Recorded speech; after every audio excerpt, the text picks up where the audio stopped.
In this video, we'll talk about a plan to help you acclimate to the higher pitch speeds of JV, of varsity, of college, or pro ball, whatever next level looks like for you. And hitting is really hard because there's 3 big variables to contend with. Number 1 is velocity. It forces hitters to make faster decisions, and the faster you have to make a decision, the more likely you're going to be wrong or make a bad one. Number 2, pitch recognition. You have to learn, how can I identify a slider versus a fastball versus a sinker versus a changeup. That is a really tough variable to contend with. It's part of the reason hitting is so hard. And number 3, strike zone discipline. Is it a ball? Is it a strike?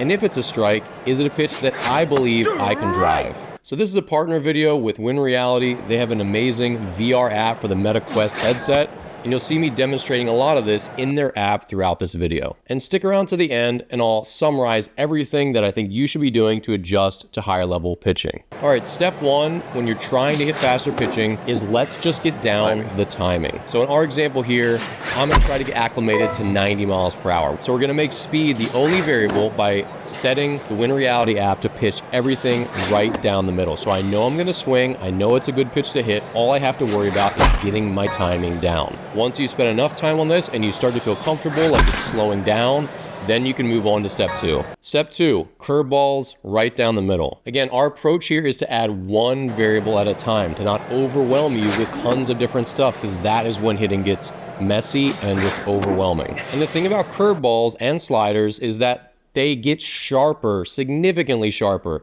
at higher velocities. So a 70 mile per hour curveball looks completely different than a 55 mile per hour curveball. And the reason is that it tracks down the fastball's trajectory much longer. So it essentially plays a trick on your brain. It looks like a fastball so long, and that's what makes it appear to break really sharply, when in reality, curveballs and sliders and cutters and all these off-speed pitches, they all break gradually on their way to the plate. But because they look like a fastball for so long, that's why they appear so sharp and sudden breaking. So here we'll do the same thing. Curveballs right down the middle, so you know you're gonna swing, you know it's a good pitch to hit, and all you have to do is worry about contending with the break and learning to hit that curveball. Now, if you have a batting cage in your area that has a curveball machine, awesome, go do that. It's not gonna have the arm action, and it's not gonna have, the pitcher feel, but it's gonna help you learn to get the bottom half of that ball when it's breaking sharply, and that can be a really tall order, especially for a young hitter who hasn't seen really sharp breaking balls before. And then you can also repeat this step with sliders or changeups or anything before moving on to step 3. So step 3, we're going to add in the next variable, which is pitch recognition. We're going to do fastballs and curveballs both for strikes. So now you have to determine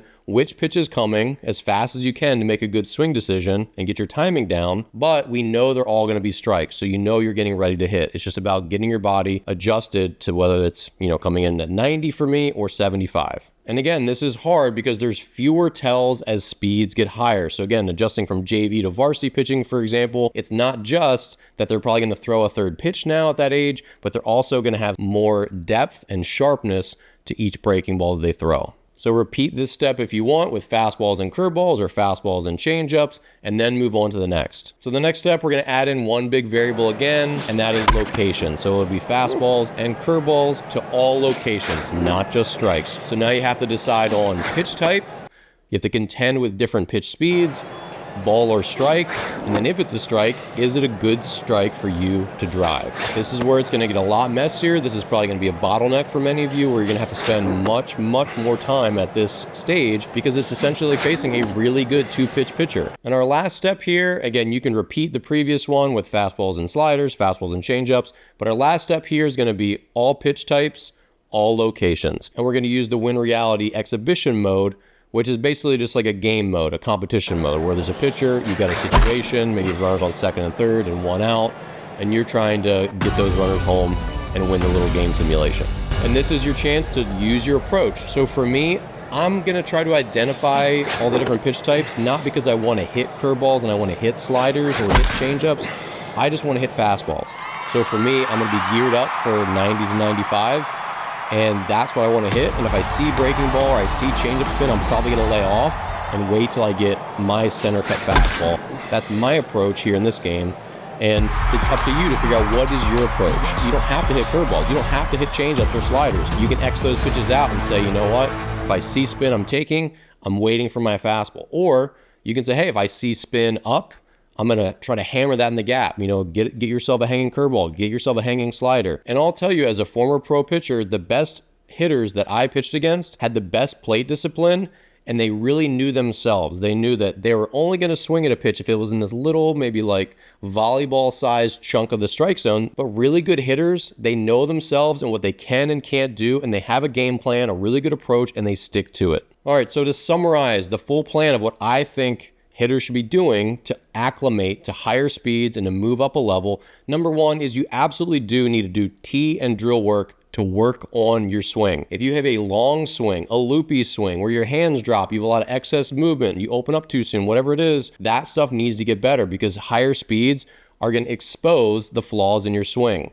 So you have to work on your swing, build that short, compact, powerful, repeatable swing using tee work and drills and front toss, the low speed stuff where you don't have to worry about, hitting breaking balls or hitting speed. That's not the time for it. So number one, you have to build that short, compact, powerful swing. But number two, find a way to see velocity consistently. This is definitely a challenge. It was a challenge for me, even as a baseball and travel team owner. I couldn't throw to my teams all the time, and we didn't have kids ready to throw in October, November, December, and even early parts of January. Like the pitchers have their own program. So as a hitter, find a batting cage where they've got a pitching machine. Use the Win Reality app.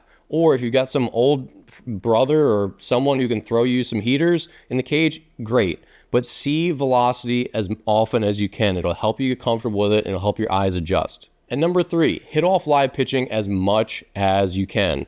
This is, again, only going to really be available to you as the season gets closer, those last maybe like 8 weeks, 10 weeks, when pitchers are ready and they'll allow you to stand in and not swing, or then do live at-bats where you actually can swing, compete against the pitchers in your academy or wherever it is that you train. That's a really important part because I can tell you, hitters get their doors blown off a lot in that first month of the season where they just haven't seen velocity very much, and it takes them some time to get adjusted and then catch back up as they start to get more towards, the 30% mark into the season.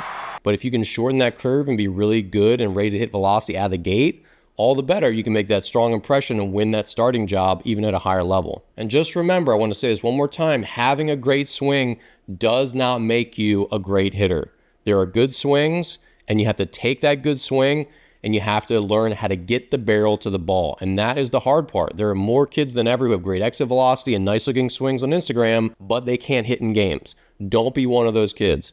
Take your swing and find ways to see live pitching, see velocity, get those game speed reps, and become the hitter that you want to be. So thanks for watching. Check out the Win Reality app. You can learn more or sign up in the description below. Subscribe to my channel, and I'll see you here in the next video.